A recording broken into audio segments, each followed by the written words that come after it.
pinaka sa palagay ko no that left an impression sa tatlong taon na panunungkulan ni Pangulong Marcos Jr. is yung sobra-sobrang pamumulitika. No, yan yung naobserbahan ko dun sa kanyang tatlong taon. No?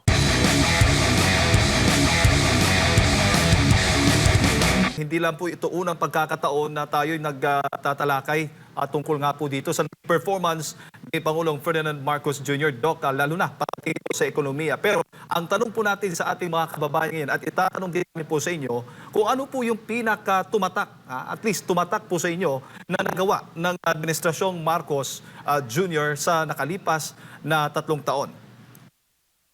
Ang pinaka sa palagay ko no that left an impression sa tatlong taon na panunungkulan ni Pangulong Marcos Jr. is yung sobra-sobrang pamumulitika. No, yan yung naobserbahan ko dun sa kanyang tatlong taon. No?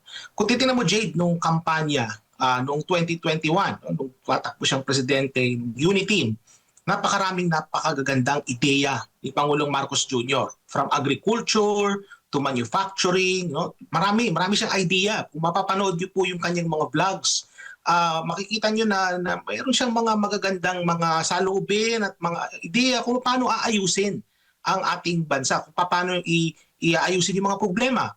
Pero ang nangyari, mga kababayan, dyan sa unang 3 taon na yan ay nadiskaril, no, ang ating Pangulo in terms of yung kanyang mga objectives. Yun ang naobserbahan ko. At kaya siya nadiskaril dyan ay dahil sa sobra-sobrang pamumulitika. No? Magbuhat dun sa pagkawatak-watak ng Uniteam, yung sa pagsusurrender kay Pangulong Duterte sa The Hague, yung sa impeachment, marami. No? Yan yung mga major no, na mga nakita ko na mga major political events no, na nangyari.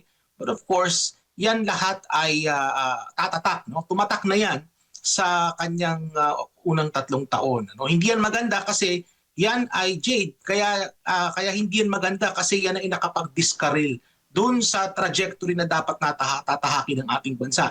In fact nga, dapat recovery na tayo from the pandemic.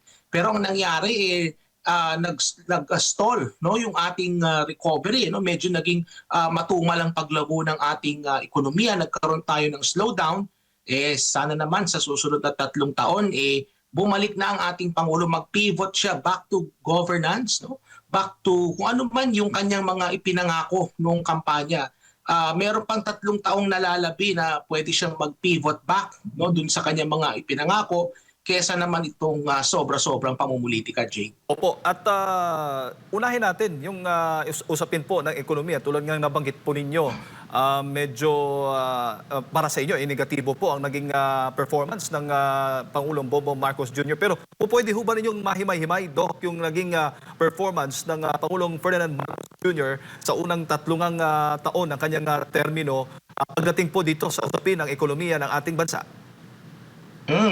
Maganda yung tanong mo, Jade, no? Tamang-tama may naihanda akong mga datos na pwede nating maipakita sa ating mga nanonood at taga-subaybay, ano? Meron akong pinadalang slides diyan, yung slide number 1, pakita natin. Yan. So, ang Philippine Development Plan, mga kababayan, yan po ang nagtataya ng mga target no ng sa ating gobyerno patungkol sa ekonomiya kada taon. So, halimbawa, for 2024, meron pong nakataya ng mga target diyan.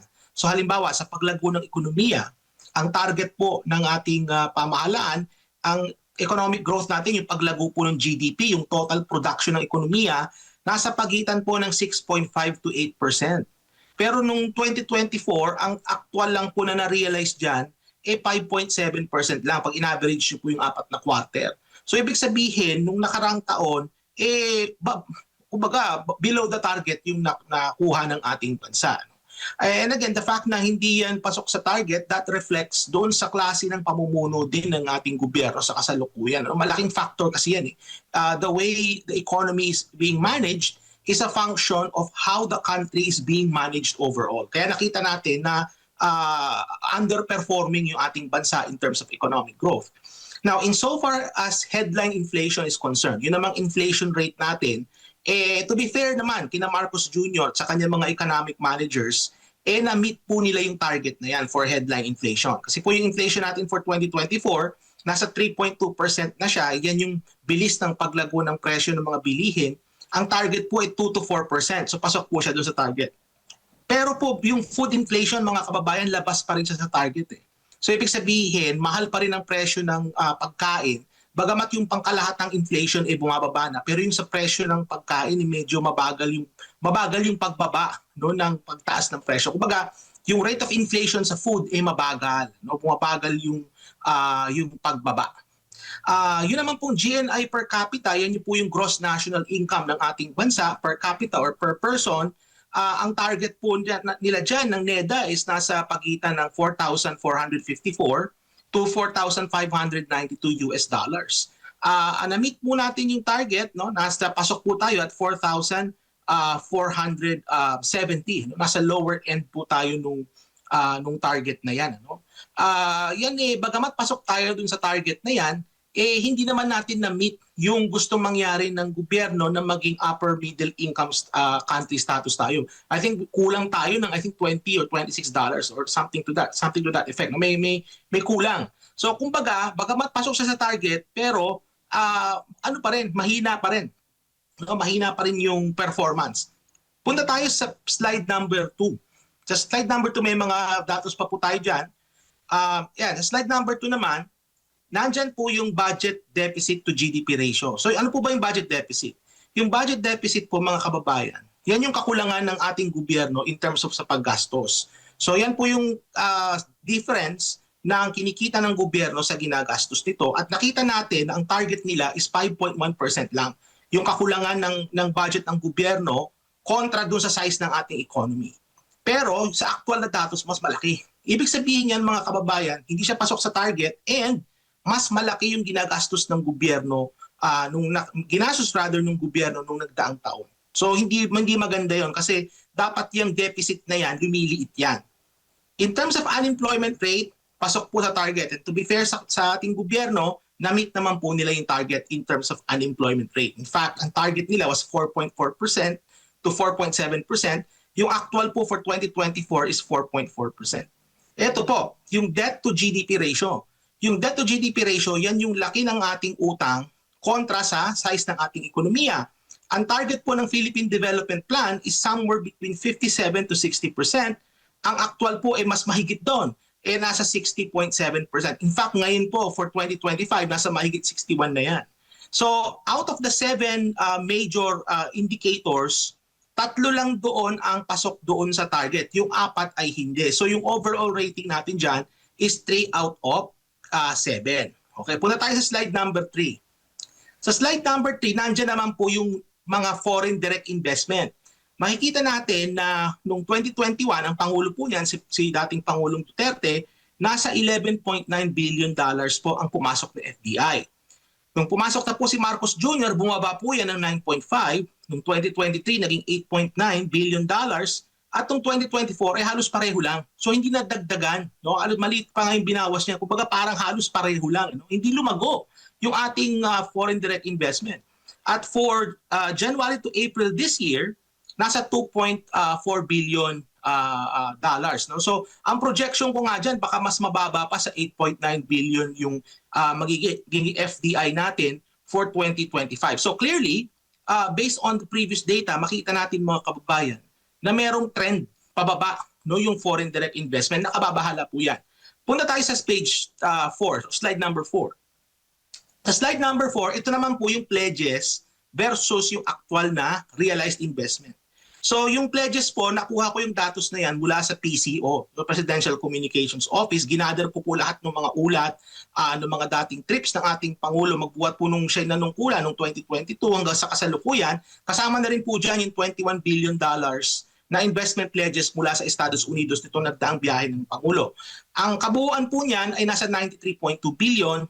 So far, ang actualized pa lang po ay nasa 29.7 billion dollars. So makita po ninyo na mas maliit yung na-realize na investment, no, kaysa dun sa pledges. Kasi nga alam naman natin ang pledges, medyo matagal yan bago ma-realize din. No? Slide number 5 po tayo.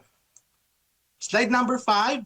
Ito naman po, ito, turismo mga kababayan. Lagi ko tong mini-mention, no? Yung tourism natin, hindi pa po tayo naka-recover magbuhat ng pandemic. Nung bago mag-pandemic, ang ating tourist arrivals ay 8.9 million. Nung pumasok po si Marcos Jr., hanggang sa kasalukuyan, hindi pa rin po tayo nakakaabot dun sa 8.3 million. In fact, nung 2024, nasa 5.7 million lang po yung tourist arrivals natin at yung projected for 2025 ay nasa around mga 6 to 6.5 million lang po ang magiging tourist arrivals natin. Malayong-malayo po yan dun sa 8.3 million na tourist arrivals natin bago mag-pandemic. So clearly, as far as tourism numbers are concerned, malayo pa po tayo doon sa recovery na yan. Slide number 6 po. Sa slide number 6, ito naman yung public finance indicators natin, yung budget. Kung makikita natin mga kababayan na taon-taon na lang, palagi tayong may deficit. Bagamat to be fair to Marcos Jr., for 2024, napaliit nila ng bahagya yung deficit. From 1.3 trillion noong 2023, naging 0.9 trillion or 900 billion ito noong 2024. Pero nakababahala mga kababayan is for 2025. Tandaan natin yung 2025, nandyan yung GAA na 2025 which was called by some people as one of the most corrupt budget sa history ng ating bansa. Makikita natin na kalagitnaan pa lang ng taon, yung deficit natin ay halos kapantay na nung deficit ng 2024. Hindi pa natatapos yung taon, kalagitnaan pa lang tayo. At kumbaga makikita natin na lumobo talaga, no? Lumobo yung deficit dito by that time. So, ine-expect ko na itong 2025 numbers, no, yung budget deficit natin after everything has been said and done, magiging malaki yung deficit na to. Punta tayo sa 7. Slide number 7. Ito naman yung utang. Kasi nakita natin kanina, taon-taon na lang meron tayong deficit. So, finifinance siya ng gobyerno sa pamamagitan ng pangungutang. At nakita natin na ang ating pangungutang ay patuloy na tumataas. Magbuhat nung pumasok si Marcos Jr. noong 2022, ang utang po was 13.4 trillion pesos. Ngayon po ay halos aabot na ito ng 17 trillion. Most of this debt is financed through domestic, no? Bagamat meron ding external, pero yung rate ng increase ng domestic mas malaki kaysa sa rate ng increase ng external. Nakakabahala dito mga kababayan is that wala naman po tayong pandemic sa kasalukuyan. Wala pong major na emergency na kailangan na tayo mangutang para tustusan yung ginagastos ng ating gobyerno, hindi kagaya ng pandemic. At ang ating debt to GDP ratio ngayon ay nasa papuntang 62% na. Bago mag-pandemic, ang debt to GDP ratio natin was about 40%. So ibig sabihin, kung magkakaroon ng pandemic ngayon, sana'y wag namang mangyari, sana lang pupulutin ang ating bansa in terms of financing its expenditures. Ang mangyayari niyan is baka umabot pa ng 90% yung ating debt to GDP ratio if magkaroon ng shock na kagaya nung nangyari nung pandemic, mga kababayan. So nakababahala ito, no, the rate at which the Marcos Jr. administration is borrowing. Punta tayo sa final slide. So yung final slide, nandyan po yung sectoral performance. Mahalaga rin po itong datos na ito, mga kababayan. You will see yung paglago, no, ng iba't ibang mga sektor, kagaya sa agriculture. Makikita nyo sa agriculture, mga kababayan, ay halos walang growth. Makikita nyo 0.6% noong 2022, noong 2023, 1.2%, noong 2024, nag-contract pa ito ng negative 1.5%, at medyo nagkaroon ng rebound noong first quarter nitong taon na ito na 2.2%. There is a lot of room to be made, no, dito sa agriculture sector. Kumbaga, malaki pa po yung potensyal na mapalago itong sektor na ito. Kasi pag napalago po natin ang agriculture sector natin, masusolusyonan po nito yung problema natin sa kakulangan sa pagkain. Yung ating reliance sa pag-i-import ng pagkain, masusolusyonan po kapag napalago natin yung sektor ng agrikultura. Kung titingnan niyo po yung manufacturing natin, lumalago siya, pero matumal and merong trend na pababa yung growth, which is again concerning. Construction, mga kababayan, makikita natin yung construction growth natin is also decelerating. And in fact, construction is one of the major sources ng paglago ng ekonomiya natin. In fact, yung mga build better more projects, no, yung mga continuation ng mga build project ni Pangulong Duterte, yan nakaka-contribute po yan sa paglago ng ating ekonomiya. And yet, we're seeing the numbers here na nagde-decelerate yung paglago ng construction. The same thing with wholesale and retail trade. You will see there na nagde-decelerate din yung growth niya. Punta naman tayo sa exports and imports. Makikita natin na yung growth ng exports natin palaging mas mababa kesa dun sa growth ng imports. Kumbaga, not only we are importing more than exporting, yung paglago ng import natin mas mataas kaysa sa paglago ng ating exports. Concerning ito kasi ang imports nakakahila yan sa paglago ng ekonomiya pababa. And it's also a manifestation na kulang po ang produksyon sa ating bansa. Kaya tayo ay nag-i-import dahil kulang yung pinoproduce natin. Ibig sabihin yan, meron tayong problema sa productivity. So pag may problema sa productivity, may mga solusyon dyan. No? Pero nakikita ko sa ngayon, hindi ito effectively na-address ng ating gobyerno sa kasalukuyan. Kasi nga nabanggit ko nga kanina, Jade, nung unang 3 taon, busy-busy po ang ating mga leader sa pamumulitika. At nakalimutan na po nila kung ano po yung dapat na pagtuunan ng pansin. Opo. Okay, back to you, Jade. Yes, Doc. At syempre, ang gobyerno, yung administrasyon, ay pinagmamalaki po nila. Patuloy pa rin pinagmamalaki po ng administrasyon yung trillion-trilliong investment na nakukuha nila na nagpapatunay na maganda yung resulta ng economic strategy po ng administrasyon. Ano ho bang masasabi po niyo doon? Well, kung maganda ang naging strategy nila, dapat yung growth natin hindi lang within target. Ang growth natin dapat it exceeded the target. And yet nakita natin yung growth ng ating economy for the last year mas mababa doon sa target. So ibig sabihin hindi naging epektibo yung kanilang mga approach in terms of trying to increase or to enhance yung economic growth sa pamamagitan ng mga foreign direct investments. Nakita nga rin natin kanina, Jade, na yung trend ng FDI has been declining, and that is a problem. Dapat ang FDI is increasing, kagaya halimbawa sa kaso ng Vietnam. What we saw with Vietnam is that their FDIs have been increasing, and yet sa atin bumababa. So how could we use FDI as an engine of growth kung bumababa yung level ng FDI natin? So what needs to be done is to pursue necessary reforms. Gawin ni Marcos Jr. yung mga dapat niyang gawin in terms of good governance para mapataas yung growth ng FDI, and also of course by extension para magkaroon ng kumpiyansa yung ating mga foreign direct investor na mag-invest sa Pilipinas. And reach out to other countries kagaya halimbawa ng China, reach out to China para magkaroon tayo ng mas maraming foreign direct investment. And yet ang nangyari, Jade, the government, Marcos Jr., has been very belligerent towards China at the expense of our economy. And yan na nga, nakikita na natin ang resulta. Opo. At isa din po sa mga most recent na achievement o nagawa o inatupag o mahakbang ng gobyerno ng Administrasyong Marcos. So yun nga 19% US tariff, Doc, na nadidiscuss na natin.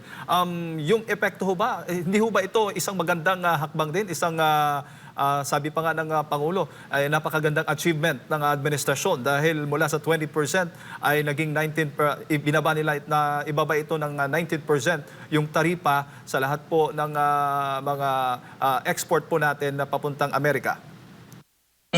Alam mo, Jade, tama rin naman sila doon sa sinabi nila na ang magbabayad ng taripa na yan are the American consumers. So when American consumers will purchase imported products coming from the Philippines, the American consumer will pay the 19% tariffs. Pinapasa kasi yan sa consumer. But what we are forgetting here is that kapag tumaas ang presyo ng isang produkto, bumababa ang demand nito. Ano na yan kumbaga, Jade, that is law of demand na yan. So when price goes up, bumababa yung quantity demanded. And that's what we will see kapag nagkaroon ng taripa. Magkakaroon ng decline sa foreign import demand. Yung import demand ng Estados Unidos, bababa yan. Now, the question becomes, sino ngayon ang magbe-bear ng epekto niyan? Sino ang magbabayad niyan? Bagamat alam naman natin na yung taripa ay ipapasa sa American consumer, yung mga Pilipino, pagbabayaran din nila yan in terms of the following, in terms of lost jobs sa mga sektor na tatamaan, in terms of lost opportunities, lost profits doon sa mga negosyante. Marami dyan, maliliit na negosyante na nag-e-export ng mga produkto papuntang Estados Unidos. Sila ang magbabayad yan on our part. No? So, hindi kumpleto yung sinabi nila na Amerikano lang naman pala ang magbabayad yan. Well, no. Pilipino rin po ang magbabayad yan dun sa mga nawalang oportunidad, dun sa mga mawawalan ng trabaho, at yung mawawalang kita dun sa mga businesses na nag-export ng produkto, Jade. No? So bagamat naibaba, no, from 20 naging 19, 1% yung ibinaba, pero substantial pa rin yung amount na taripa na yan. In fact, yung ng Japan, they were able to negotiate up to 15%. So naibaba nila. Bakit tayo? We are a treaty ally. We have the Mutual Defense Treaty. We have critical minerals that the Americans want for their electric vehicle industry. Meron tayo niya. We have nickel, cobalt, and many other minerals. We have a large and growing market for American products. Of course, nabanggit natin doon sa Mutual Defense Treaty, we are in a very strategic location. Ang dami nating pwedeng gawing leverage, mga kababayan. And yet, what we saw was only a decline in the tariff rate by 1%. No? Nagbumaba lang siya ng 1%. And hindi lang yung Jade. Yung mga ibang bansa nga, they did not even go to the United States in person. They only made a phone call doon sa presidente ng Estados Unidos na si Donald Trump. We've seen this sa kaso ni Prabowo Subianto ng Indonesia. He called the president over the phone and things went well for them. They were able to negotiate a very large reduction in tariffs without the photo ops of actually going to the White House. Kumbaga, the Indonesians are very smart in terms of their negotiation. They know what they're doing. And yung nakita natin sa kaso ni Marcos Jr. Jade, it reflects doon sa kalidad ng mga negotiators na meron tayo. No? Kitang-kita natin na may na kumbaga mas may ibubuga pa sa dapat itong ating mga negotiator, pero hindi natin nakita yan during sa negotiation na yan, Jay. Opo, bago ko lang ipasa kay Partner Admar, Doc, bukod nga doon sa naibaba mula sa 20% to 19% yung US tariff, ay nagdala pa o naibaon pa ng Pangulong Bongbong Marcos kasunod nga ng pagbisita niya sa Amerika, bilyon-bilyong investment pledges, mga nasa $2 billion na investment pledges nga daw mula sa mga malalaking business leaders sa Amerika na may potensyal na magbigay po ng libu-libong hanap buhay sa mga Pilipino. Again, ang keyword dyan, Jade, is potential. No? Just in any pledge, walang assurance na yan po ay mag-translate into realized investments. We know that these investment pledges may or may not happen. And if kung mangyari man yan, it will take time bago ito maging actual na investment. So for the meantime, it's all talk and promises. Nakita natin yan sa datos. Yung investment pledges ni Pangulong Marcos was upwards of 93.2. 93.2. Yung datos kanina, pinakita natin. And then yung na-realize niya, mababa lang. So kumbaga, 29.7. yes. So kumbaga, makikita natin na mas mababa talaga yung actual investment and it will take time for it to prosper. No? So hanggang ngayon, hindi pa natin alam. Baka abola lang yan. No? So it remains to be seen kung talagang yan ay magpo-prosper. Doc, magandang umaga. Nabanggit natin yung napag-uusapan yung mga pledges po natin. Usually po ba, kailan po ba mararamdaman sa isang bansa pag nag-ikot ang isang presidente sa ibang bansa at naiuulat niya na meron siyang mga pledges? Meron po bang standard yan or parang average na ilang buwan, taon, o dekada ba kaya na ma-put into realization ang mga pledges na sinasabing kanyang nakuha mula sa kanyang mga foreign trip ng isang presidente po, Doc? Alam mo, Admar, yung dekada napakatagal naman masyado nun. No? Ang sa palagay ko dyan, it depends on the nature of the investment that's being looked upon. Kasi halimbawa, kung yung mga investment na yan, magpapatayo ng pabrika, medyo matagal yan. No? Kasi may mga approvals pang mangyayari. So, matagal yan pag mga factories. Pero halimbawa kung mga maliliit lang na mga business o kagaya halimbawa ng business process outsourcing, mabadali lang yan, mabilis lang yan. No? So, the answer to your question depends on the nature of the investment concerned. No? Now, in terms of timeline, alam mo, Admar, sa totoo lang, it is very difficult to predict kung gaano katagal maging realize yung investment kasi it's a function of many variables. So halimbawa, Admar, nagbago bigla yung relasyon ng dalawang bansa.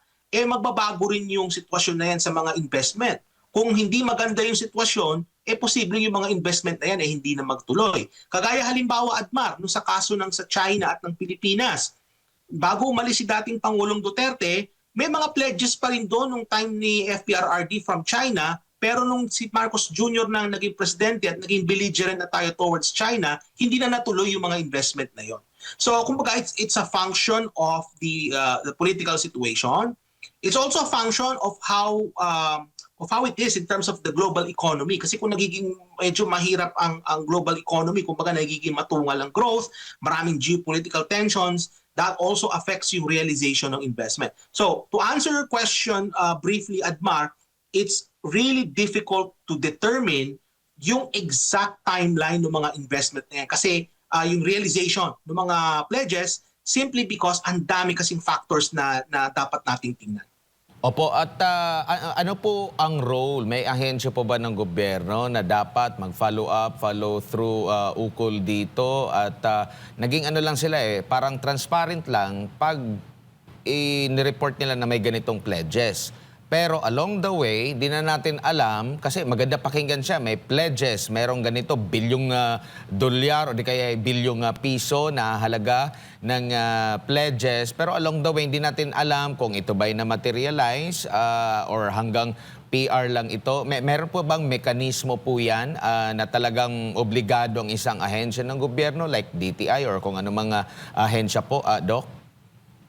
Meron datos yan at nabanggit mo nga, Admar, ang DTI. No? DTI ang humahawak ng datos patungkol sa mga investment. No? Meron tayong, I think it's called parang Bureau of Investments or something like Investment Promotion Board.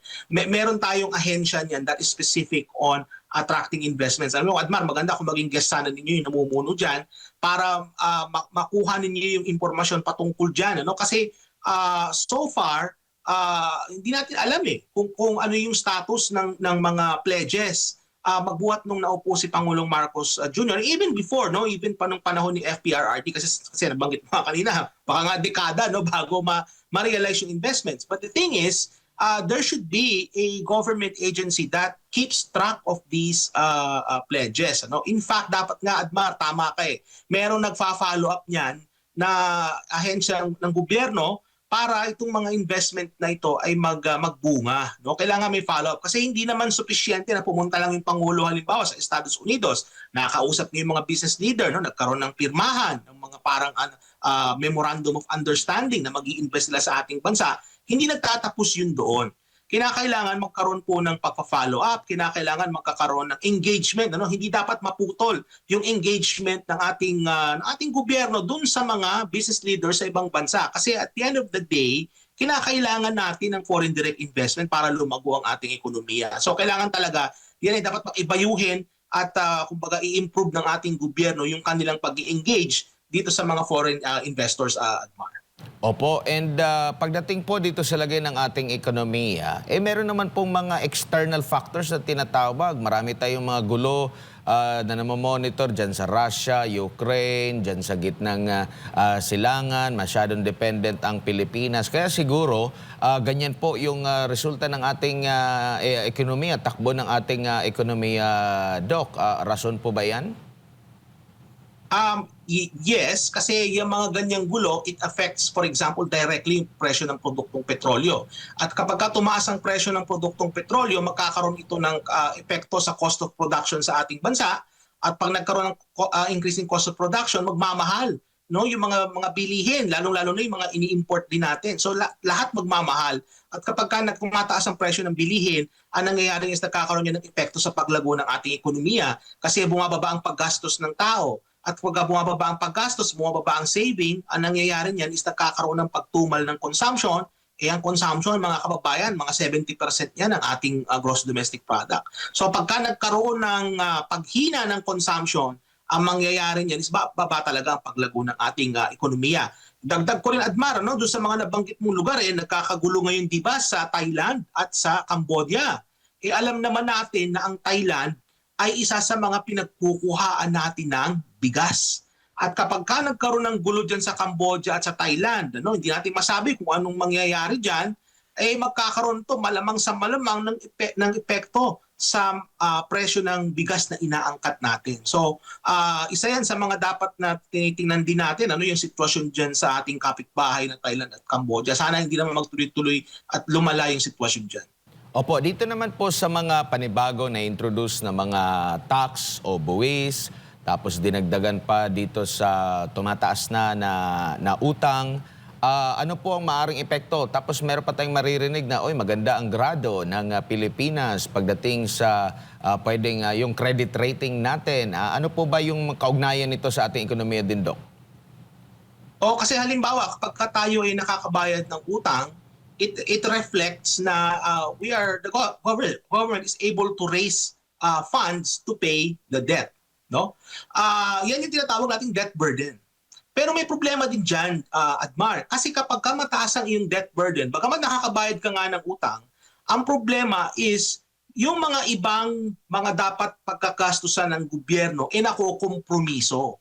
Or ang nangyayari is kapag gumaganda yung credit rating, nagkakaroon ng temptation yung ating mga policymakers na mangutang ng mangutang. At yun yung nakikita ko sa ngayon. Kasi gumaganda yung ating rating, ibig sabihin nakakabayad tayo ng interest, nababayaran din bahagya yung principal, at tumataas yung credit rating. Kapag tumataas yung credit rating, mas lalong lumalaki yung pwedeng utangin at nagiging mas maluwag yung mga nagpapautang kasi nga nakakabayad tayo. That is a problem kasi nate-attempt yung ating mga economic managers na mangutang ng mangutang. Kaya yung nakikita natin ngayon, nag-increase ang ating utang. And at the same time, tumataas yung ating credit rating. So magkakonekta yung dalawang yan. At ang epekto niyan sa ating ekonomiya is that an increase in the debt burden. Nakita natin yung ating debt to GDP ratio. Tumataas ng tumataas. Ngayong taong to, pakapapalo na ito ng 62 to 63%. Ang mangyayari niyan is, as I've said, mako-compromise yung mga ibang programa ng ating gobyerno. Tingnan na lang yung 20 pesos na kilo ng bigas. How do you think the government is able to finance that? Well, kulang ang pera ng gobyerno. Well, what the government will do is it will borrow. Now, the question is, okay, umutang ang gobyerno. Paano naman yung mga ibang mga project natin sa sektor ng agrikultura? Ang ating agriculture sector ay napapabayaan. So, what will happen to the other programs sa manufacturing? Yung ating program sa innovation, sa education, what will happen to those? Di ba? So, nangyayari nga, mangungutang tayo ng mangungutang, mapupunta sa 20 pesos na bigas, mapupunta yan sa mga ayuda, and yet hindi ito yung mga klaseng expenditure, Admar, na makakapagbigay sa atin ng paglago sa ekonomiya. And yun yung problem. Kaya hindi natin nakikita yung translation between sa increase ng pangungutang and sa economic growth. Kasi kung yung inutang, Admar, is used effectively, what we will see is effectively an efficient way. Kumbaga, ang mangyayari is tataas yung growth ng ating economy out of the borrowed money. Yan initially nagawa ng tatay ni Marcos Jr., si Marcos Sr. Initially nagawa nila yan noong 1970s. Ang tawag nga nila dyan, Admar, debt-driven growth. Umuutang ang gobyerno pero lumalago yung ekonomiya. Ngayon ang problema ni Marcos Jr., umutang sila ng umutang and yet hindi ito nagtatranslate into sa mataas na paglago ng ating ekonomiya. Huli na lang po na topiko, Doc, dito po sa ating pag-aangkat at yung pag-export po natin. Sa isang maunlad na bansa, ano po ba yung mas nakakalamang? Yung importasyon or yung export, pag-export or both? Balanse ba dapat? Mas maganda ba ang isa dyan na dapat mas lamang? Ano po ang dapat po, Doc? Alam mo, Admar, may mga bansa na mayayaman sila and yet they are a net importer. May mga ganon. May mga bansang mayayaman and yet they are importing. Yung yaman nila nanggagaling sa ibang mga sources. So halimbawa, meron silang mga natural resources na in-export, maliit lang sila na economy and yet mataas yung kanilang level ng manufacturing. So may mga ganyan. May mga mayayamang bansa na net importer sila. Pero sa kaso ng Pilipinas, na tayo isang developing country, ideally, what should be the case is that we should be a net exporter. And bakit kailangan tayo maging net exporter? Tandaan natin na kinakailangan tayo mag-produce ng supisyente ng mga produkto para sa ating mga kababayan. Kailangan magkaroon tayo ng sufficient level of production within our economy. Kasi kung hindi sufficient yung ating production, ang re-resort tayo sa importation. And that is what we are seeing right now. We are actually importing more than what we are exporting. Also, sa isang developing country na kagaya ng Pilipinas, mahalaga na secure tayo in terms of dun sa mga produkto. Halimbawa sa kaso ng pagkain, Admar. In fact, yung ating imports, marami dyan is driven ng pagkain. Yung isa sa mga malaking component ng ini-import natin is food. Problema yan kasi nga kung tatanungin mo yung mga eksperto sa national security, food security is also part of national security. Kailangan mapakain mo yung mga tao. Ibig sabihin kasi pag gutom Admar ang tao, magagalit yan, aalma yan eh. So kailangan mapakain mo yan. Kailangan we have sufficient production ng pagkain sa loob ng Pilipinas. And yet hindi yan yung nakikita natin. So kumbaga, sa kaso ng Pilipinas, ideally dapat talaga tayo yung nag-e-export. In addition, pag tayo yung nag-e-export kasi nga may surplus tayo, ibig sabihin niya maraming kita yung ating mga maliliit na negosyo at yung ating mga tao ay may hanap buhay, may trabaho. So kumbaga, mas marami at mas malaki ang balik sa ating ekonomiya kapag tayo ay naging isang net exporter. Kaya ito dapat ang isa sa mga goal ng kahit na anumang gobyerno sa ating bansa, sa mga darating na mga administrasyon. Ito yung goal na kailangan nilang i-pursue, na tayo ay maging net exporter. Kasi pag tayo ay net exporter, magiging mas secure yung ating economy. Less reliant tayo sa external forces at mas malaki yung balik sa ating ekonomiya in terms of jobs and in terms of economic growth kung tayo po ay isang net exporter. Ayan. Doc, siguro huli na lang. Final score Yes. po ninyo sa unang tatlong taon ni Pangulong Bongbong Marcos mula 1, ang pinakamababang grado, hanggang 10 na pinakamataas.